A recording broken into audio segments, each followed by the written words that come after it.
السلام عليكم. من امبارح كده وانا بقلب في اليوتيوب شفت الفريق الاهلي كسب فريق اسكو 22-0.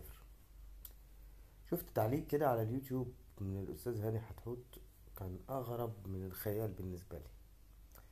طيب، ايه هو التعليق؟ بيقول لك ازاي ان لعيبه الاهلي سمحوا ومدربهم ان يعملوا كده في فريق اسكو، ان يوصلوا النتيجه لفريق اسكو. المفروض من الادب يعني ان هم كانوا وقفوا النتيجه عند رقم معين. طيب يا استاذ هاني، انت ما تعرفش ان النادي الاهلي ده بيربي الاجيال على انهم ما يشبعوش بطولات، ما يشبعوش اجوان؟ طيب بلاش دي. طيب، احترام المنافس اللي انت بتتكلم فيه، احنا هنخش معاك من النقط اللي انت بتتكلم فيها. انت عايزني ازاي احترم المنافس؟ يعني اقعد اباصي لنفسي في نص الملعب وهو ما يعديش؟ دي اكبر اهانة ممكن يحس بيها المنافس. لا، انا العب واكسبه بنتيجة كبيرة عشان تكون دافع لي في المستقبل ان ما يحصلش معاك كده تاني. انما انا لو فضلت اعمل كده، ازاي يعني؟ ازاي يا كابتن هاني؟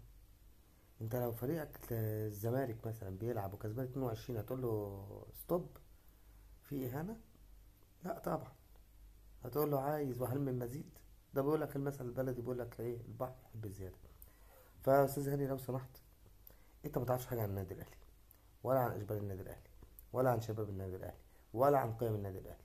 فلو سمحت ما تتكلمش عن الاخلاق الرياضيه وانت ما تعرفش انها كده حاجه. الاخلاق الرياضيه ان انا احترمك في الملعب، ان انا العب معاك لاخر دقيقه. ما يمكن الجديه دي خلت لعيبه اسمه يدافعوا ويخلوا نتيجه اقل حاجه كده عشان المره الجايه يكسبوا.